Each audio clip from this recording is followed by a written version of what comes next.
Going in live. All right. Hello and happy Hello, hello. Friday. Happy Friday, everybody. How you doing? I'm doing pretty good. I'm still recovering from whatever it is I have. They say it's not COVID, but I swear it's got to be. It knocked me off my ass for this is day 4. So definitely not feeling my 100% self. How are you feeling? Pretty good. It is cold by my standards here. We dropped like 20 degrees in a day. I got socks on right now. Wow. It sounds like your weather is kind of like how it is here in Sunset Beach. It goes from extremely hot to all of a sudden, you're not prepared and it can be really Yeah. cold.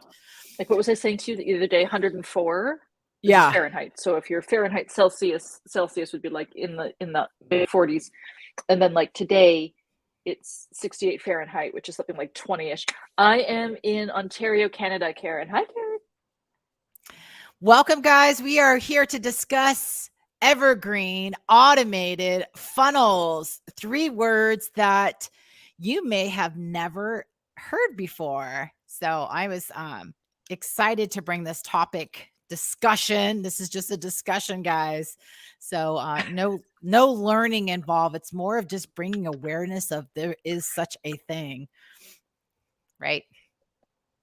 That's learning. Just no hands-on step-by-step training.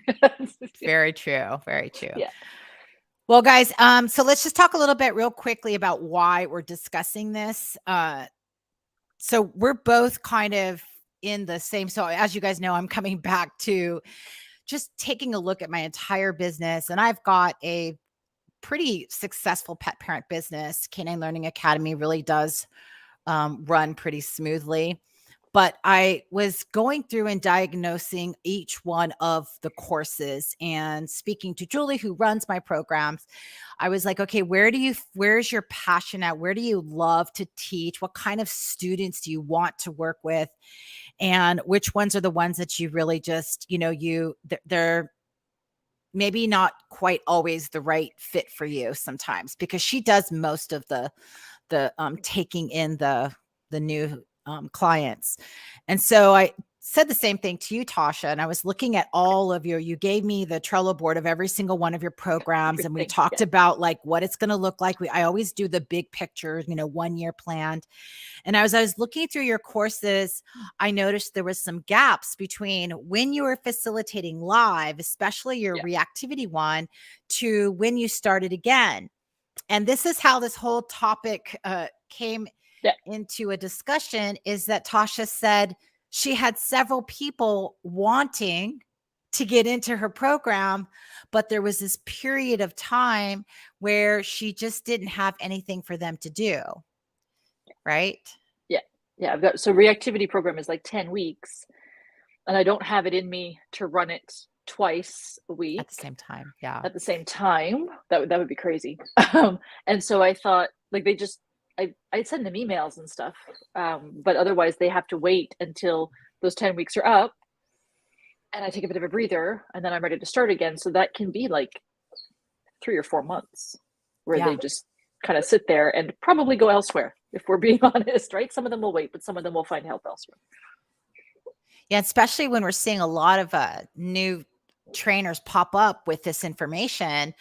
It's like, how do we help them when they need the help? Because when they finally do call, they're asking for that help. So if you can't get them on the phone and provide them with something that gives them that support right from the bat, they're most likely going to take off and go somewhere else, or they might not get help at all, or they might wait too long, right? Yeah, wait to get help. Exactly. Yeah. And so for Tasha and myself, we have programs that have gone through the loop. So I called it the hamster wheel, where you focus on your social media, you're out there, you're blah, blah, blah, blah, blah. And then someone calls, and then you bring them in, and then you launch your course, and then you facilitate your course, and then you ask for testimonials, and then you repeat, right? Yeah. Repeat and repeat. And for me, I like to go through the wheel a few times, and I'll, make it squeaky clean. I'll take things out. I'll pull stuff together. But then it's this really nice, polished program that I really like. and you're kind of doing the same thing. So you're on your 4th or 5th round on Yeah, reactivity. 5th round. Yeah. Okay. The 5th round of the current iteration is the 5th round. So let me ask you guys that are listening live, how many times have you gone through the same wheel, whether it's private client 4 sessions in and, it's someone whose dog bit someone else in the house, or dog barking because they're on leash and they're reactive to the environment that they're in? How many times have you gone through the same cycle? Right? Probably a lot, right? And each time you go through that cycle, it gets a little more polished. You get better, you're more efficient. Yeah. You've got more tools in your box. So 10. Yeah. The longer you're a trainer, the more times around the revolution you've gone. Yeah. I think so last fall and winter, I don't know where people were coming from, but they suddenly decided they couldn't live with their dog's problems anymore. And I think in the fall, I think I was counting with you, it was something like 80 times for private clients, like around yeah. around and around. Yeah. And I think that that's why there's so much burnout, because you're literally saying the same thing. You're just, pitching it a little bit different to that person. If they're a teacher, you're talking to the educator. If they're a CEO and it's a controlling kind of personality, you might say it a little different. So there's always a different little flair on it, but the information is pretty much the same information. So that is why we're here. That's why we're going to openly discuss. This is a discussion. That means ask questions as we go. We're going to talk a little bit about what an evergreen automated funnel is, because that is where we're both at in our businesses. And a lot of you guys that have gone through the hamster wheel a few times, you're actually here as well. You just don't either know or don't understand how to actually implement this. So we're here to just bring the education to you, make you aware that, what, guys, we can all get off this hamster wheel eventually. So there is a light at the end of the tunnel. All right. So let's just dive on in. Cool. So I talked a little bit about why we're here and why we're talking about this. But coming back to talking to Tasha, I wanted her to have something in place that would give her potential students that were waiting for the next course something to do. So that's the type of people that I was kind of targeting for Tasha. And also, there's some programs that she actually has the content for that she just doesn't really want to teach. That was another question I asked. And I think it wasn't puppy courses. It was Like so aspects of it, right? So people will say, "Oh, can you just do loose leash walking?" And they're fine with virtual. But what we were talking about is in the winter. In the winter, I don't want to be driving all over the place. It was the over kids like and dogs. Frozen barren land, right? Yeah. And so giving people little, like the recall or the loose leash, or tips and tricks, that kind of thing. But I don't want to be driving around doing those all the time. So that was where this also came up. Is this is not just a one type of automated evergreen funnel for each one of your programs. It's just certain parts of your business you can start to automate and get some passive income coming in. So I've got some questions in here. I'm planning to revamp my puppy online course to start in September and want to know how to eventually make them evergreen. Okay, this is perfect because that's what we're going to talk about. Do we ever stop changing up the programs we do? Karen, you'll find that a lot of the programs, content, information, at least bits and pieces of it, can just be a cycled topic. We didn't invent the training things that we're using. It's all over the place. It just looks different from each person. And there's so many pet parents that are asking the same question. So I feel like, yes, you can stop changing your courses at some point and because that information doesn't change very much.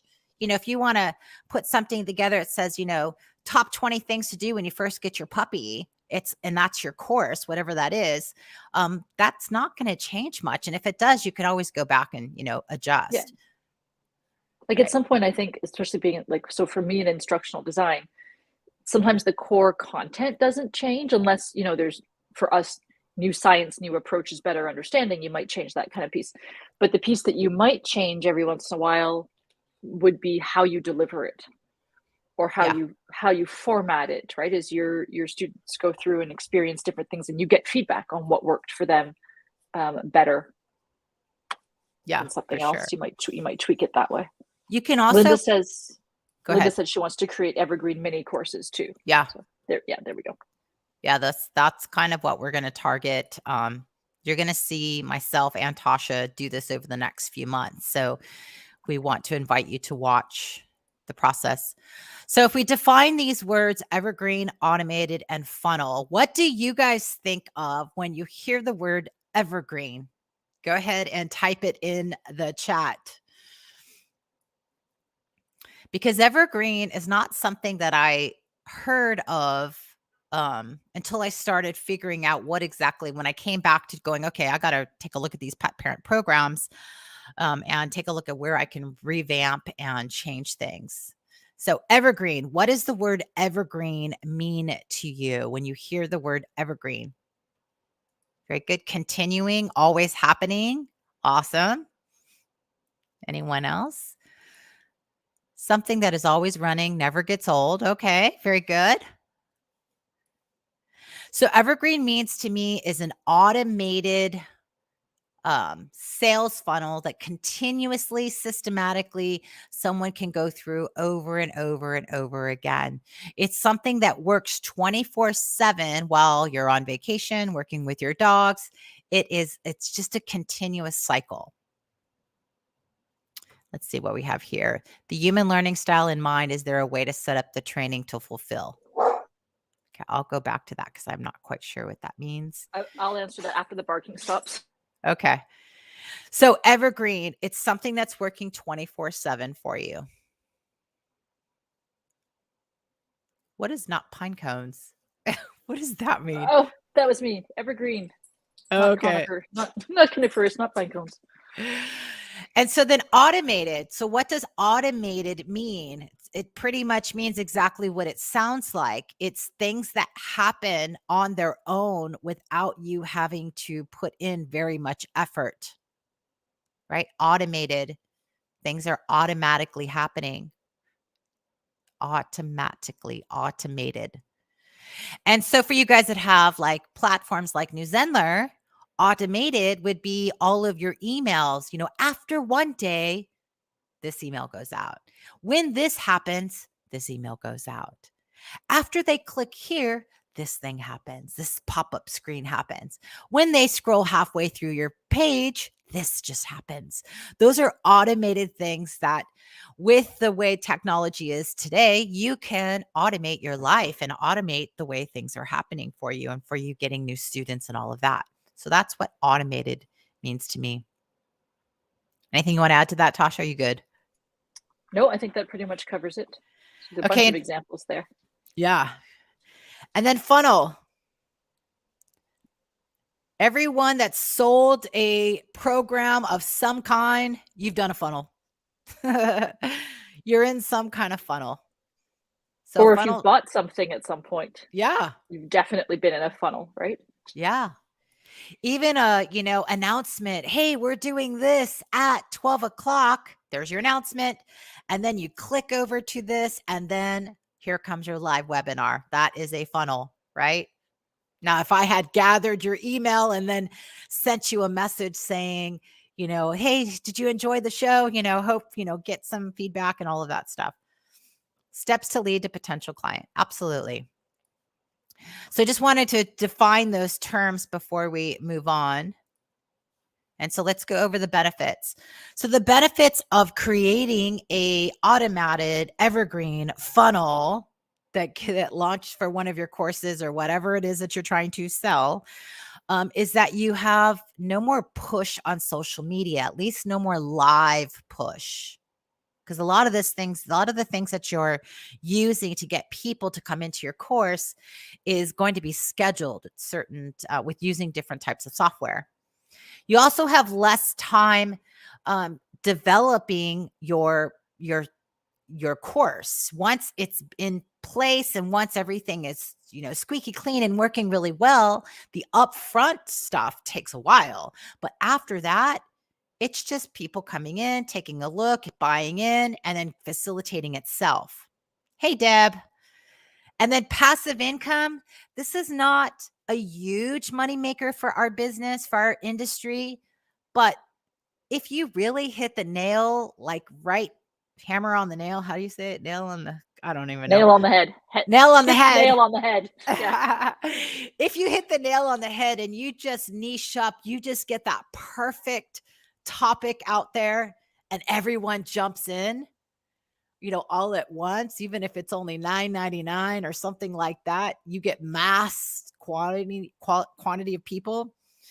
You might have more than just passive income. You might have an abundance of income where you won't have to do anything else. And you'll see that quite a bit in different industries where they don't even offer one-to-one training. They don't even have any kind of private coaching. It's all a one offer kind of thing, right?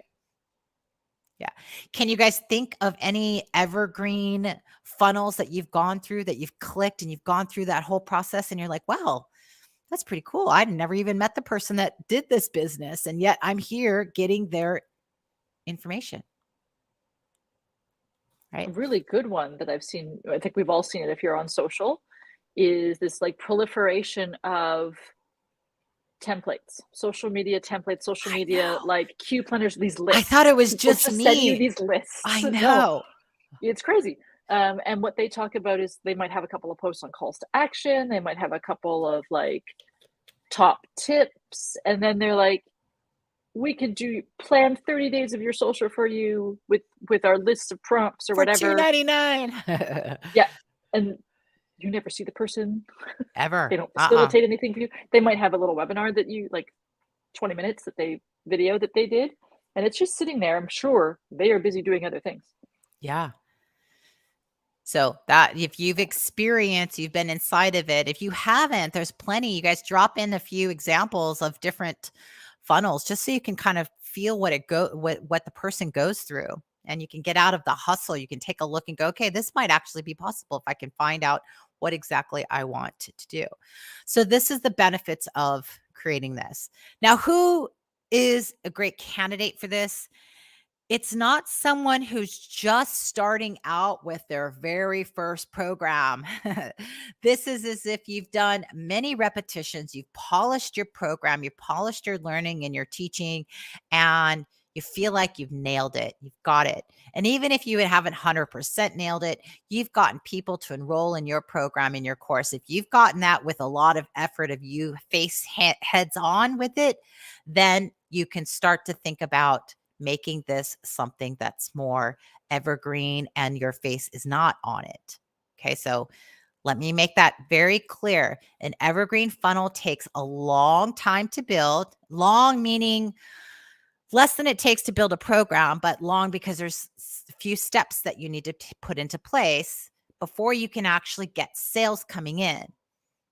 So it's much better to build a funnel once you've established that proof of concept that what you're teaching actually works. You want them to not just buy your program, you want them to buy and enjoy your program and refer everyone else to it. So that's why we say it needs to have a successful run through. It needs to be proven that it works. All right, let's take some questions. There's just a comment in. So for Zoe, we're going to talk about tech in a little bit, and is this really only possible with the platform? And the answer is no.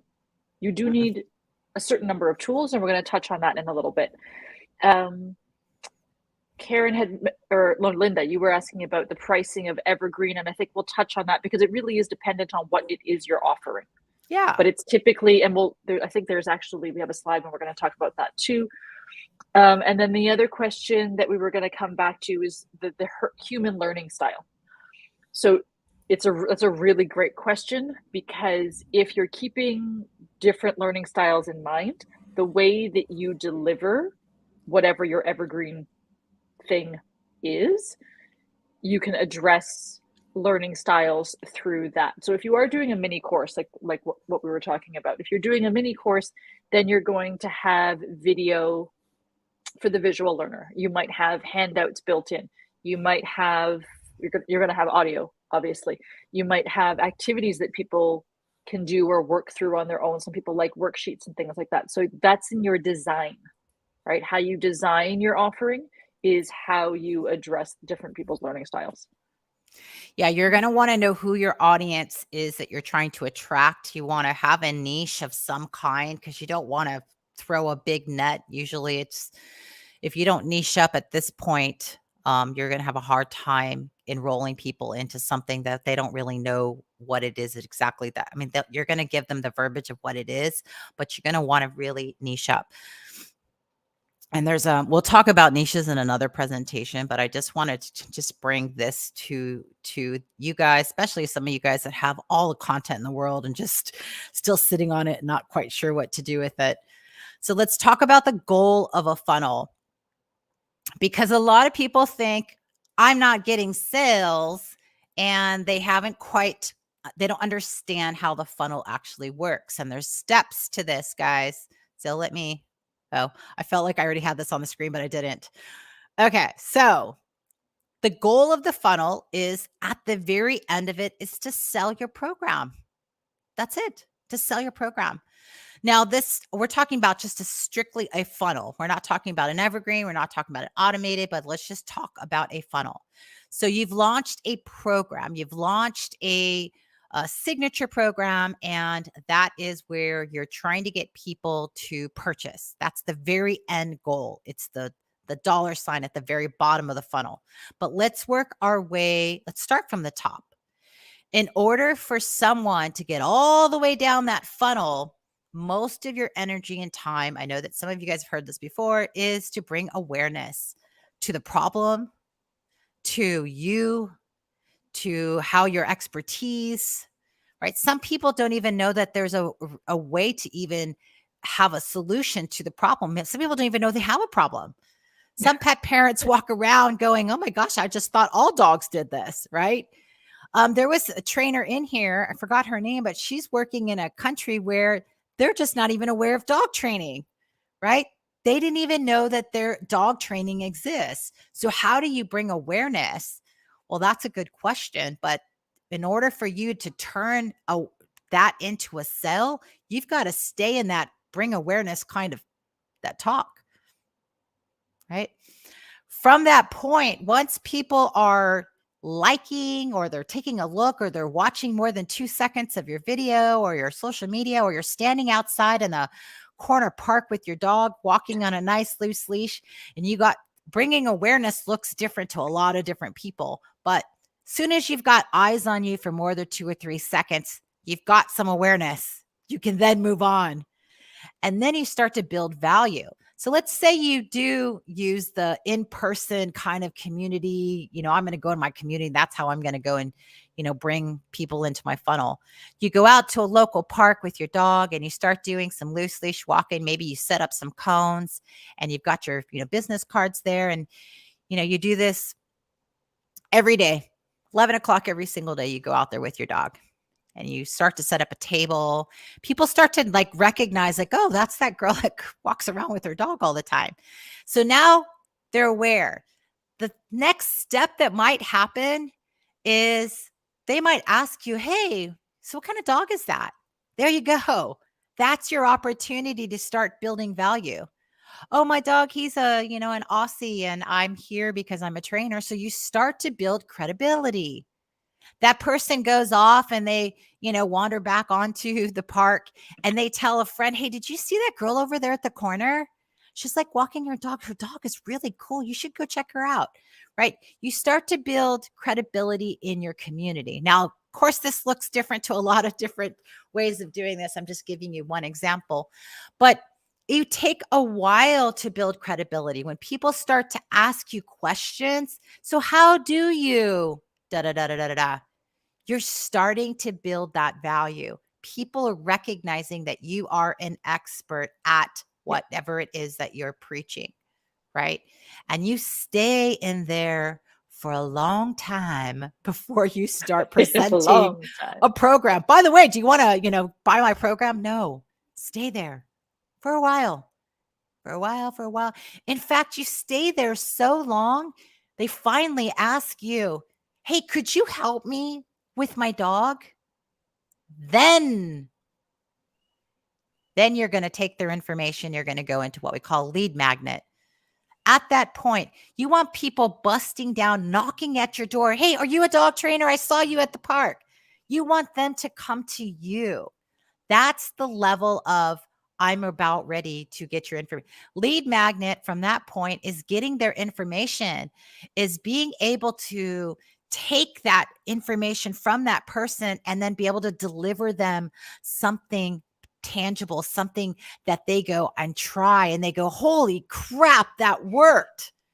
I set up a gate and my dog is no longer jumping on me. I had no idea. Bravo." Right? So lead magnet is a way for you to capture their information. It's putting them into a Facebook group. But by the way, follow me on my Instagram. It can be very casual. "Let me get your number so I can invite you or tell you the next time I'm here." It can be a cell phone. It can be a business card. It can be a Facebook group. It can definitely be, "I've got this cool ebook. Let me send you the link." All of those things are lead magnets to just get them to be able to contact you when they want to contact you. That's what a lead magnet is to me. You want to jump in? You're not selling. I was just saying you're not selling. So the No. dog that you can't see, but there's a black lab down here. And her family pays me for board and train every time they go away. This is her first time staying with me. And I met them in the park because they live in the condo building that I live in. I met them in a park while Logan was walking really nice, and I'd actually recalled him away from a squirrel. So to your point about the parks. Meanwhile, she was like out of her mind, right, in the park. And they were sort of dealing with it. So I didn't, you don't want to approach people and be like, "Hey, I'm a dog trainer, let me fix your problem." But I just sort of watched, and we ended up in the elevator at the same time. And a little discussion, I have some information I can probably share with you. They live downstairs.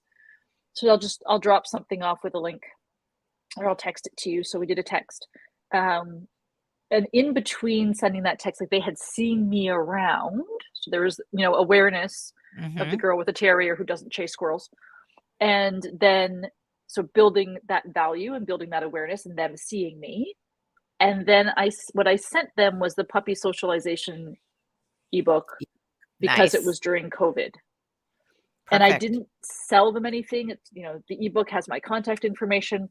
And then about 2 weeks later, I guess they were struggling with something, remembered that they had this ebook, found it. And that was 2 years ago. Every time they go away, they're happy to pay for board and train for her to just hang out and do a little bit of training with me, like every couple of months. So she's like the evergreen dog. She But is. there's different ways of pulling that through, whether it's through your social or in real life. Yeah, that's a true point. It's sometimes you can go out and deliberately say, this week I'm going to focus on getting more visible, but it does take effort. It takes effort to get out there. Sometimes piggybacking off of someone else that's got a large media presence, or you going into the vet office and introducing yourself. But let's answer this question. How do we get them to actually stay with it and finish it? I will struggle with people watching videos. So are you talking about facilitating a student that's already enrolled, or are you talking about the intro part before they have purchased? So if I read this and I thought that you were saying before they enroll, so if you put together a 4-minute video, a student So paid. after the student is paid. So that maybe we come back to that when we're talking about email sequences, because there's a way to create, depending on what tools you're using, there's a way to still nurture and support people. And we all know we've bought things. We've all bought webinars. We've all bought courses that we haven't gone through all the stuff. Yeah. Right. Guilty. And so, yeah, so we've all done it. And so there's a point where you're nurturing and encouraging. And then there's a point where these typically are lower price offerings. They might not be, but they can be lower price offerings so that you're supporting them to a point, and that's all automated. But you can only hold somebody's hand for so long. But the thing is, they've now purchased it, they now have it, and they might not consume it right away. They might go 3-6 months from now, "Oh, Right. I need to finish that. So it's not necessarily the same level as you facilitating it, but there is a way to sort of provide support and stuff like that in the way that you structure your evergreen.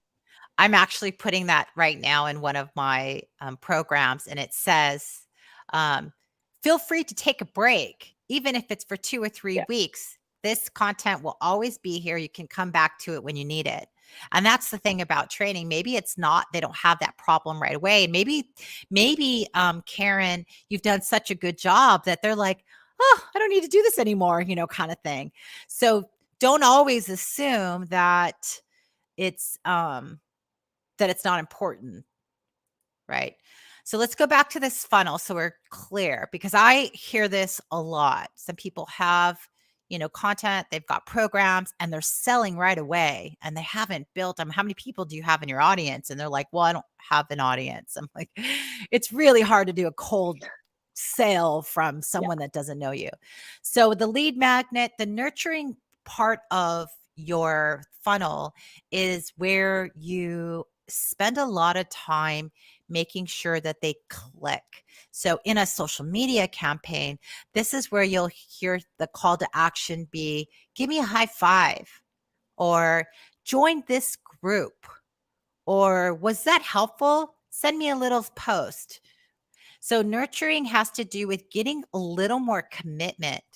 And if we're doing a full, like if you've got a big sales, a big program, like your big program, let's just say you're doing a reframing reactivity course and it's a higher ticket item, the nurturing program part of that would be a small portion of that larger program. So if you've got a higher ticket item and that's your big program, that's your, every day you're going to do this 24/7. This is like where you're going to make most of your money. You would, in that nurturing sequence, you would take a bit of piece of that and you would make that into a little workshop or a mini course. We did this with the Thriving Teen Toolbox. That Thriving Teen program is a massive program alone. That is a big program. And then we took Recall, right? It was one little tiny section of a big course, but you put a smaller ticket on that and you get people just working on that one thing. So that's what happens in that nurture sequence of a bigger funnel. Okay. I would also say that nurture can be where you're keeping people warm.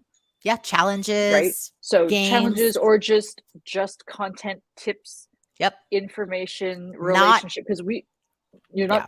not, heavy selling, because we've all been there where you signed up for something and in the second email they're like, pay $500 for this, and you're like, who are you? Like, Yeah. we don't have a relationship, right? I don't have the warm and fuzzies about you yet. And so in that nurture sequence, certainly there's sort of the aspect of, getting them warm with something like a smaller offering potentially.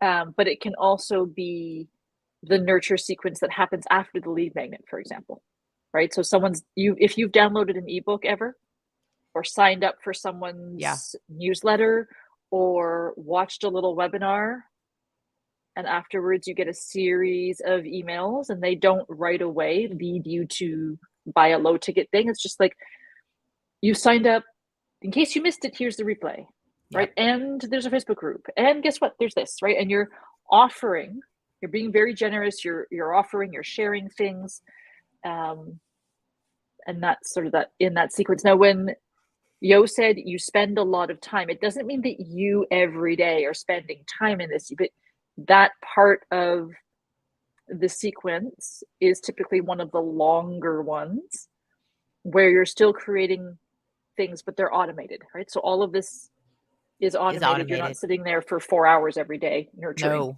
No. You're not doing that, but you are going to spend a lot of time up front developing what your nurture sequence is going to be. And then once you automate it, it's hands off.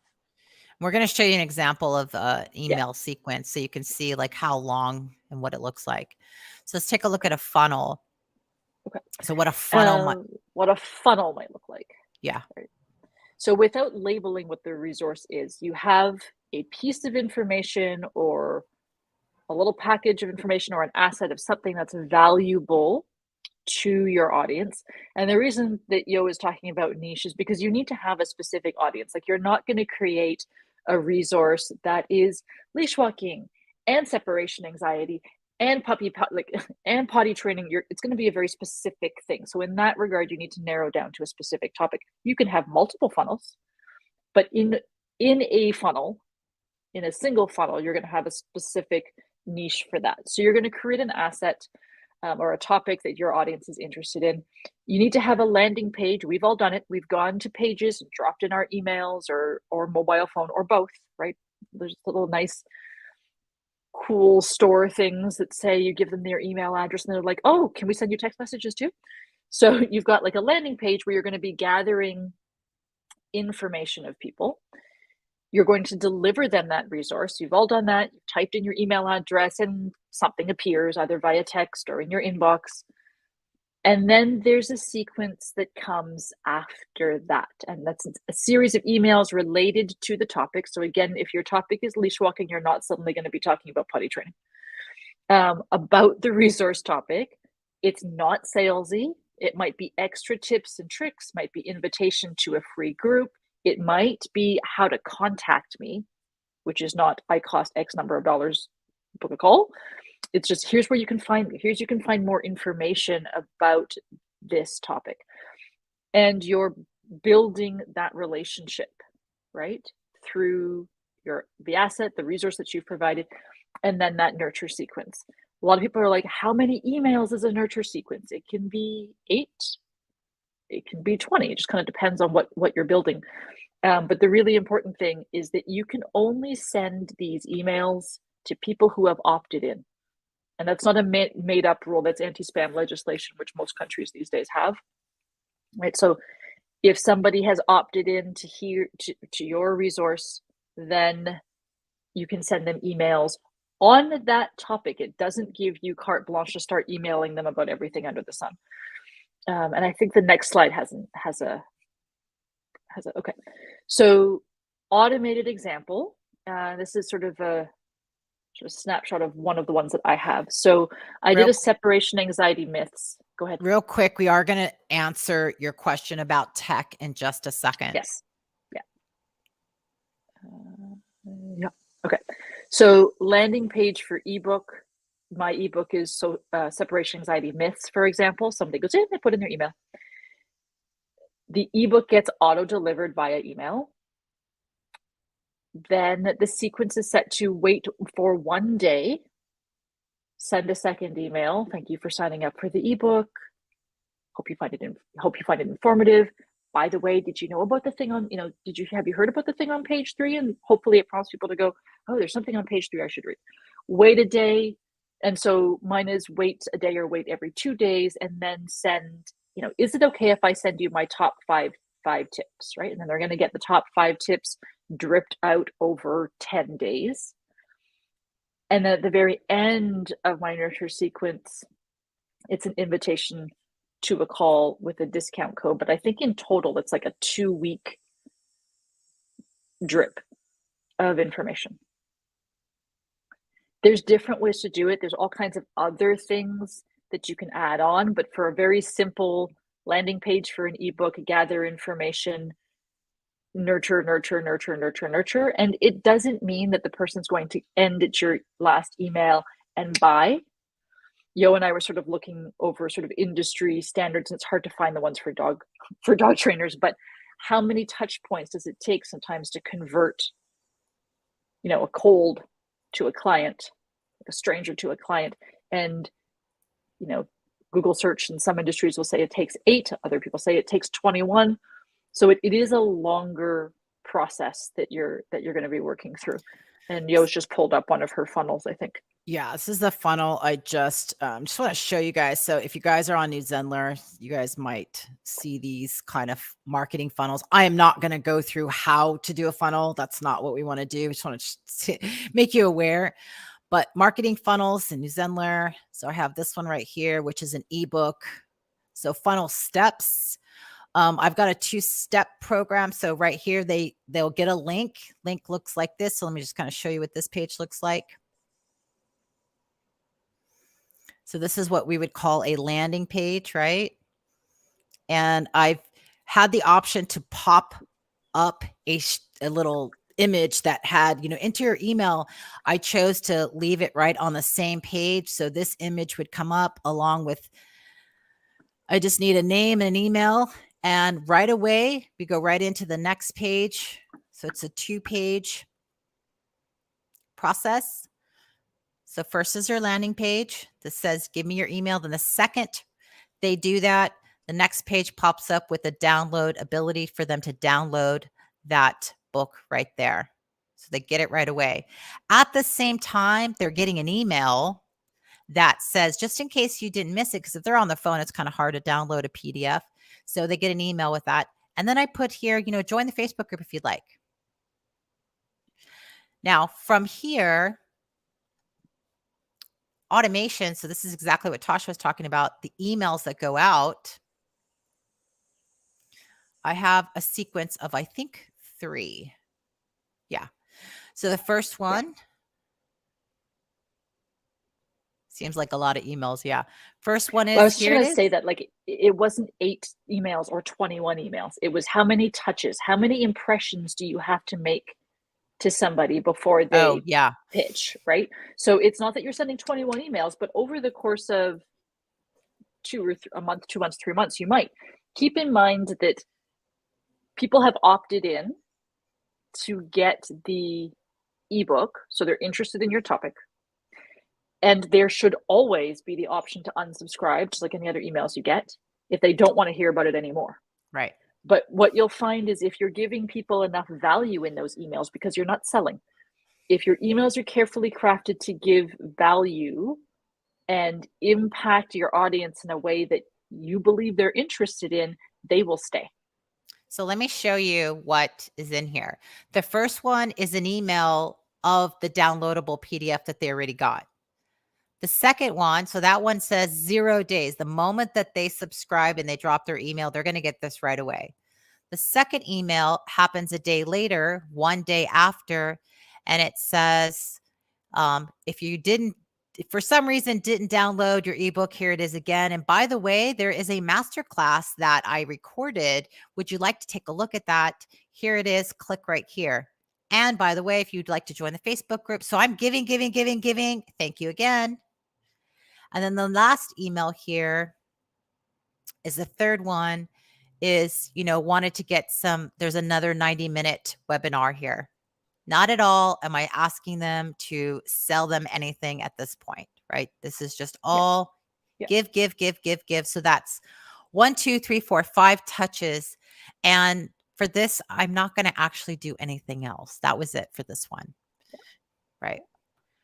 I think the other thing we want to say, which is a deeper dive than what we want to get into today, so I'm not going to say anything else about it, but just because these things are automated doesn't mean that you never look at them again to make sure things aren't landing well.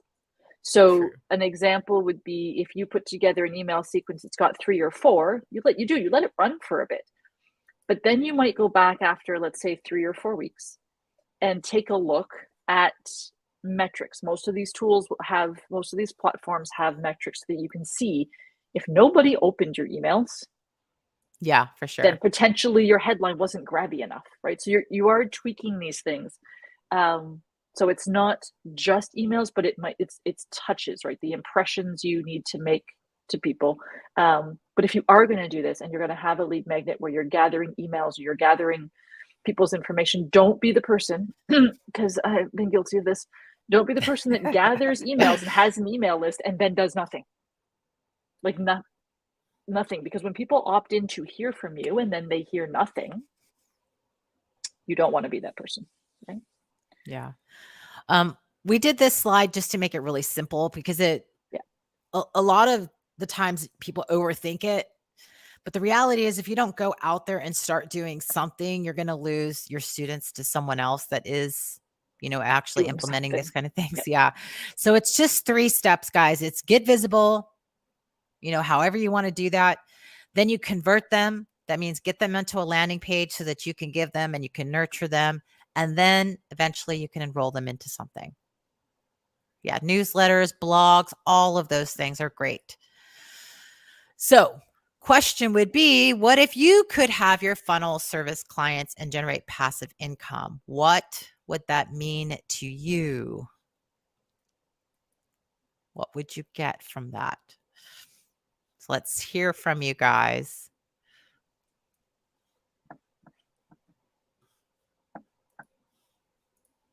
I would feel like I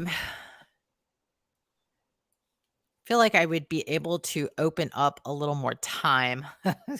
That's for sure. Definitely give me back freedom, time, right? Not feeling like you can't take a vacation. I can breathe. Yes. Self-care for sure. Freedom, less Depending on worry. how you automate it, it might be something that takes like administrative time from you as well, right? So an example in my business is if somebody on some of my posts, I'll say, if you're interested in this, DM me with this word. They DM me with this word and it auto replies to send them a link to an ebook that they then put their email in. And it just, right, it nurtures them through that. And I've actually not, they don't realize I'm not texting them directly, but I'm not, right? That's You're not very picking up the cool. phone every time somebody calls. Yeah, it's very cool. What are you doing that on Messenger? I'm doing that on Clicks, which Oh, on is Clicks. Okay. a Yeah. different Yeah. conversation. Yeah, But we both are it's a using platform. different platforms. So she's using Clicks. I'm using New Zenler. I'm working closely with Iran on trying to develop some systems for some of the trainers that are in the toolbox group. But Tasha and I are both trying to implement what it looks like for ourselves so that we can try it and say, you know what, this works really well. So that's the how, and everything will be later on. I just wanted to kind of show you guys what possibility looks like. So let's move on to what an automated evergreen webinar might look like. So we talked a lot about an email campaign, but some of you guys have done master classes and webinars, and those alone, you can upload them onto YouTube and use that to as your nurturing part of your sequence, right? So don't have to always do email. You could use video. A lot of you, can use video. So Yep. a pre-recorded webinar, where they have to leave their name and number. You can, I'm working through it in New Zenler right now, trying to figure out how I would like this to look. But some of you have done on New Zenler, the live webinar feature where it's live and, they opt in and then it goes into a waiting room and then it says a countdown. All of those are opportunities. So what I wrote down here is all of the pages that I wanted to put in place. So a pre-recorded webinar would have a hosting page. A landing page where a person provides their name and email. So that would be a pop-up thing. Then I would confirm a registration. Great, you're all in, that kind of thing. Then how I'm going to deliver the webinar, that's the part I'm still looking at, like how I want to deliver that. I don't know if I want to send them an email with a link to the YouTube, or if I want to place the video on New Zenler and have them opt in that way. Following up, all the rest of the sequence is pretty much the same. Thank you for, checking out this webinar. And then you go into your nurture sequence, inviting them, giving them more tips around that subject, offering them a workbook or an ebook, inviting them into your Facebook group. And then you can give them something at that point. If they're, still in there, you can then give them something that's a more of a trial basis. Like, come try this for 2 weeks. And if you love it, here you get in an introductory price. And then you can have them into your program. So that's the steps that I have written down for myself. And I'm trying to figure out where I'd like to implement this in our own programs. Any questions on that before we go into tech? Nope. All right. So a little bit about tech. What do you need to build an evergreen automated funnel? Well, there's not a lot involved, but there is some things you most definitely need. So go ahead, Tasha. Okay. So the first thing you need is whatever your webinar asset resource is going to be, right? Like you need to have something, right? You got to have something. Ebook, whatever, to decide on something. template, checklist, like whatever it is, right? But it's got to be something. And if you're looking to make a little bit more passive income, it's not going to be a checklist. It'll probably be a webinar, right? But you got to have something. But even so let's just talk about that. Those of you guys that have let's say you have a 4 sessions to loose leash walking, whatever that is. Yeah. Let's say you have someone comes in and you've got 4 videos that they watch. If you've proven that your system works, then you've got something. Turning that live presentation into a self-study is exactly the end of game. That would be the resource that you would have at the very end. Okay, go for it. And that could be if you don't have a platform, right? If you don't have a learning management platform, which is what New Zenler is, Thinkific, Kajabi, Teachable, all of those are called learning management platforms. If you don't have one of those and you're using YouTube, it could just be 4 videos. It could be Canva, right? 4 recording. You don't have to have a major system, but you do have to have the resource that you're sharing with people. You want to be able to you want to do these things as you're developing it. You're not launching one and then panicking and trying to fire these things into the back end, right? So then you're going to do an email sequence. And you're going to write out, like Yo mentioned, so you're welcome, like the thanking them after they register, after they've watched it, and whatever number of emails you decide is appropriate or that you're comfortable with. Once you guys write this down, just so that you're familiar, you can go about starting to think about what this would look like. Okay. So first email is welcome, right? They've just given you their email information. So it's thank you and welcome to, and whatever it is that the name of it is. The next email, go ahead, Tasha. So just give them like 4 words so that they can write that down and go, okay, yeah, that would be the next email. Usually the next one that I've seen people send is, did you find that helpful? So you've already sent them the thing, right? So they've put in their email address. You're thanking them, telling them maybe a little bit about you. And then a couple of days later, it would be, did you find that helpful? Yeah. Right? Did you get a chance to look at that? Or what did you think about that? Or you share a little story about something that you wrote in your resource. So if they haven't gotten to it yet, they might see your email and go, oh, that's kind of cool. Let me go back and check that. Right? The next one might be, this is my top tip for X, right? Or giving them an invitation to, I did this other live class you might be interested in. It's got to do with some of these topics. Yeah. Free. And at the very end, you need a thank you. All these things are free. You need a thank you at the end, right? Thank you for watching. Thank you for sticking with me this long. Literally, one of my emails is, I think it's day 6. And again, this is more complicated, but day 6, I can tell if you've opened X email or clicked on X link. And so I'll send a thank you email, right? Or I might send a little voice recording or something. So plan those things out. And my top tip for people is, just write the subjects of those emails first. Yeah. Then start to write the content. Like, don't try to plan and write all at the same time. And it doesn't have to be wordy. It's literally, sometimes it's 10 words and, connect later. The more casual that you can keep those emails, just kind of like you would, send a message to a friend.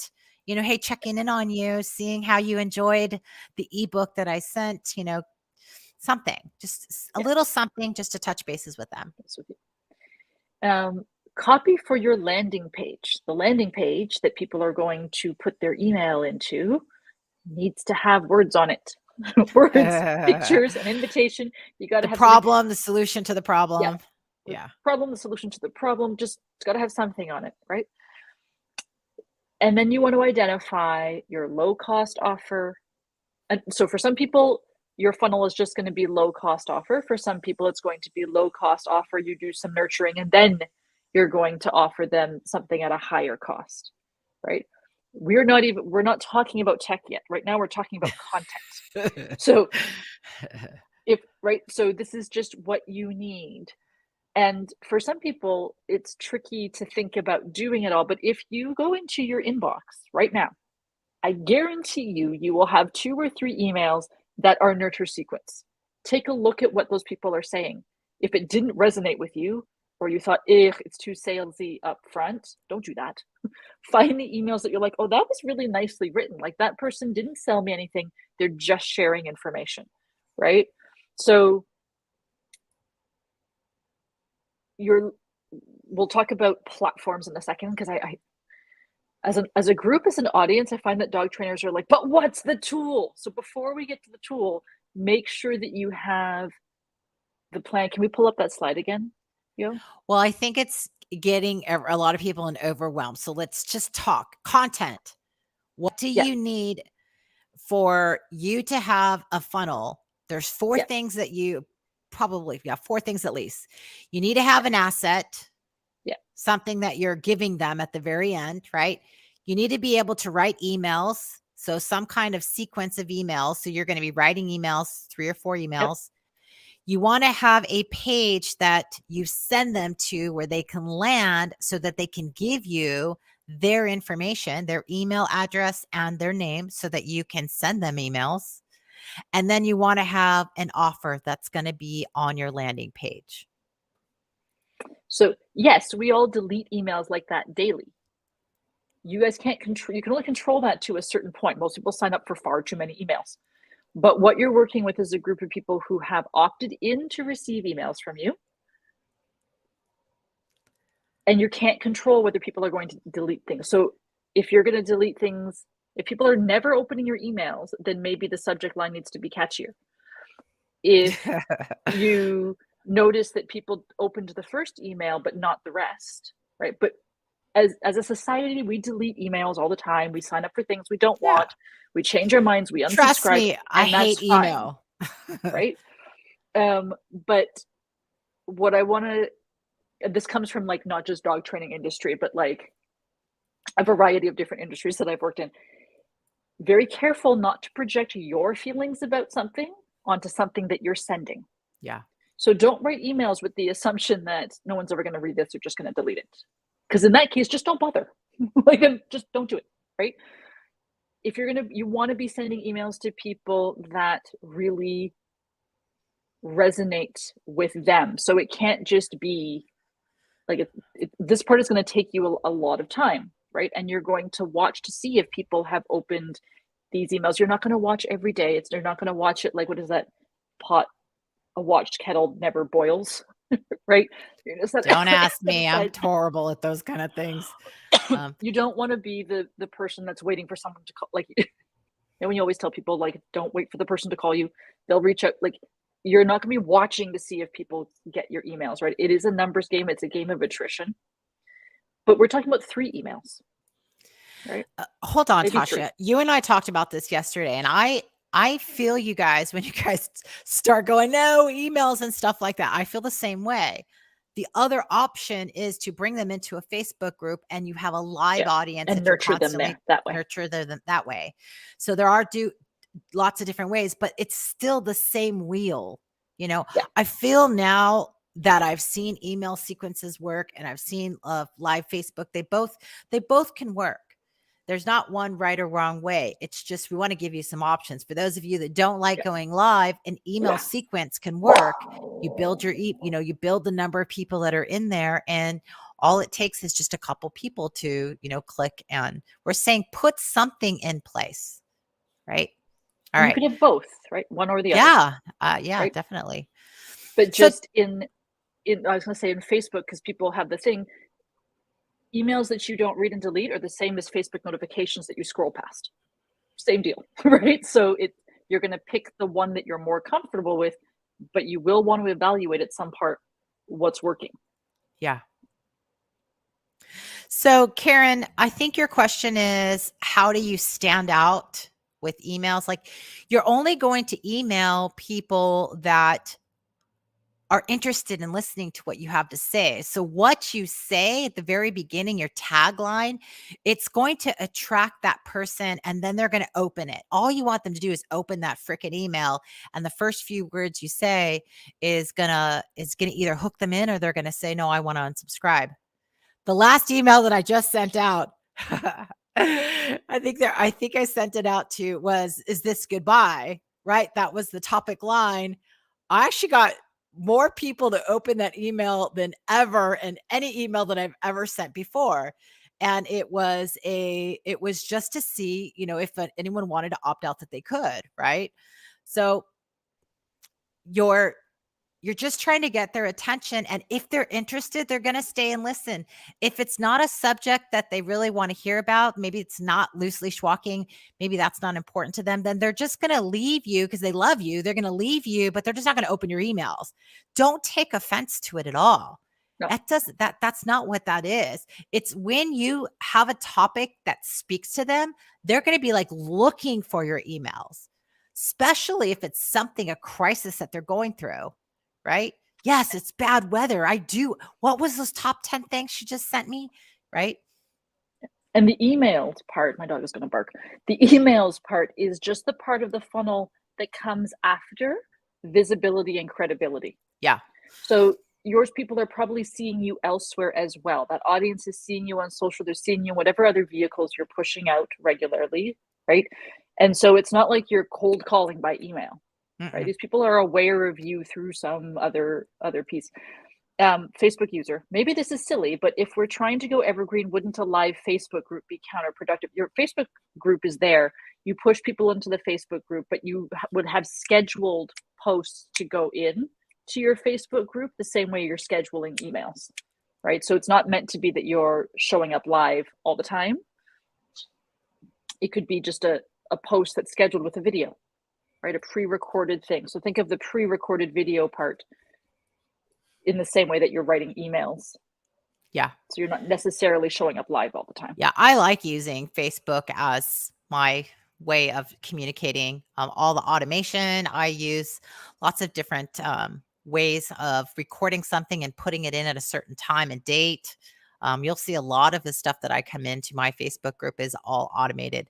So let's go over the tech that's involved in building a evergreen webinar.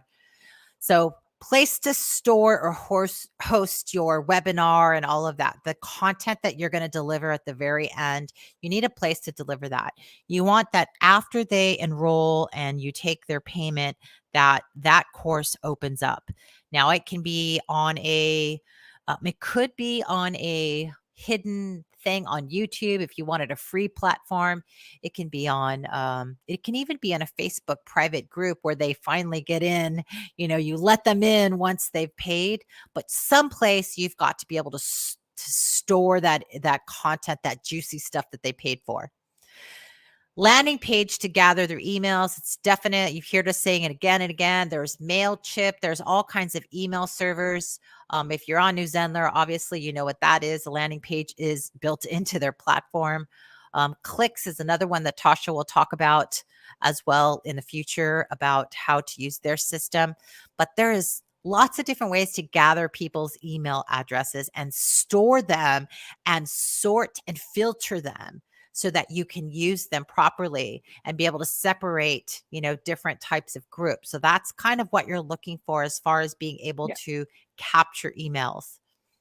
If as a business, you have a web page, so let's say you don't have New Zenler, you don't have anything else, right? So you have a web page, ask your web person to build you a landing page.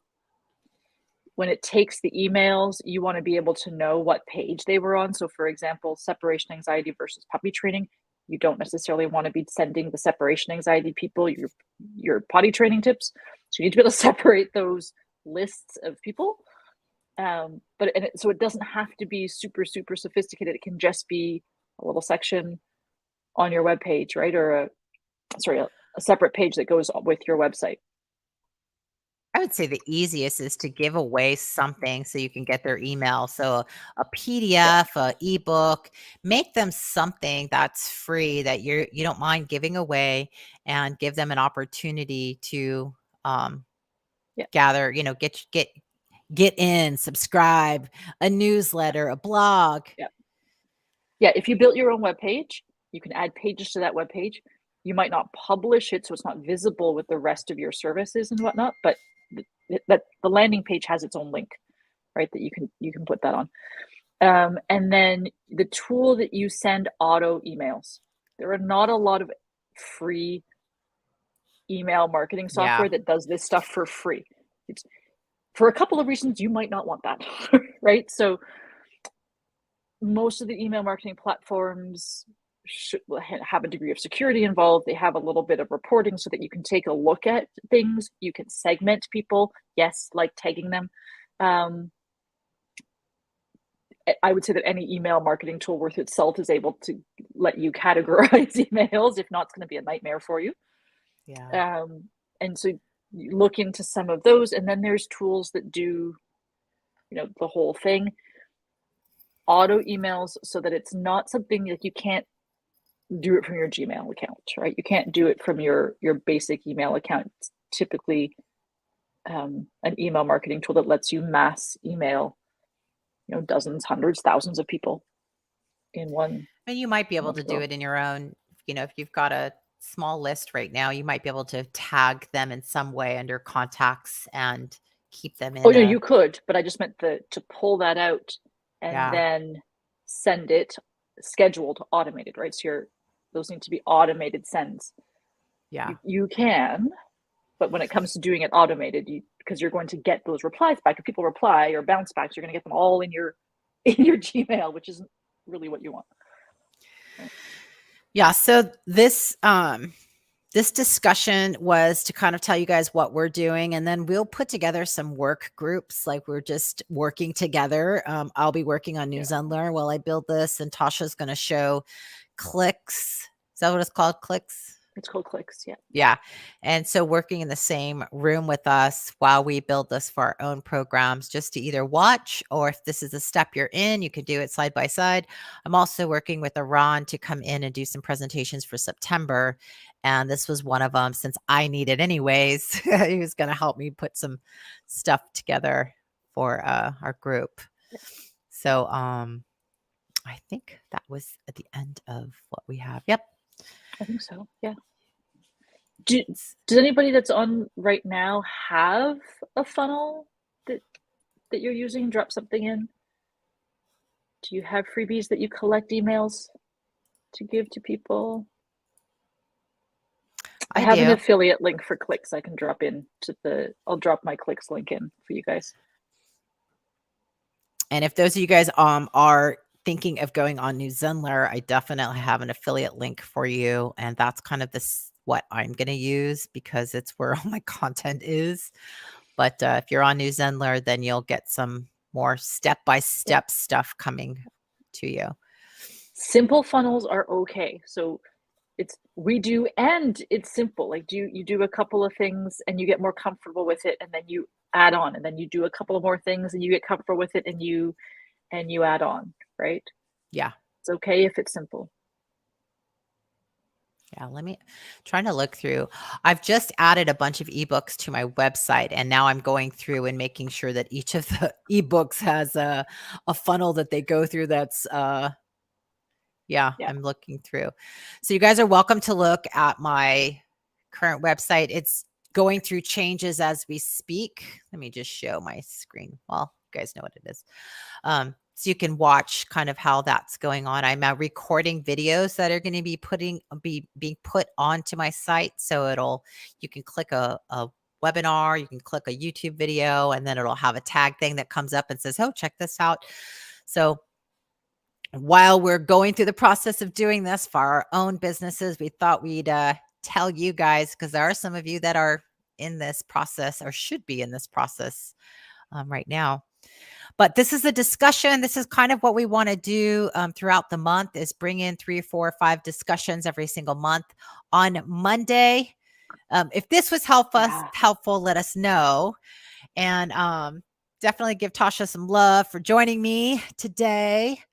And thank you for helping me finish my sentences. I have been not 100%. So it's really nice to have someone else that I can just kind of go back and forth with. Of course. You need some rest. You need to get feeling better. Monday, we have Julie Moss here, and we're going to be discussing how we can, as an industry, how we can this is kind of the discussion we were having. I was like, how she wanted to see how we can get more trainers involved in making sure that the pet parents, we're we're looking at pain before they go right into like, I need to fix this, right? How we can take that information and bring it to the front of a lot of the reactivity and things that we're seeing with pet parents. And she was saying that a lot of vets aren't on board with trainers. And we were talking and discussing it. So this is a really good discussion to have with trainers. So join us Monday. She's got something that she's building behind the scenes that we're doing together that's going to be pretty useful later on. So I'm excited for her to talk about that a little bit. But hey guys, enjoy your Friday. This was a really fun topic. I love just connecting with you guys and just super low key. And let's all help each other out. Share, guys, share, be generous. Tell us what you're working on. Have any questions, just drop it into the community and let's all just help each other out. Anything else, Tasha? No, I just want to say thank you for coming, everybody. Yeah. Yeah, that's awesome. Cam is awesome. Good. All right, guys, that's the end. If you are watching the replay, just put in #replay. This is also going to be recorded on the new YouTube site. So you'll have a recording of this. If you've got a trainer that wants to know a little bit more about this discussion, just share the link with them there or invite them into the group. Bye for now.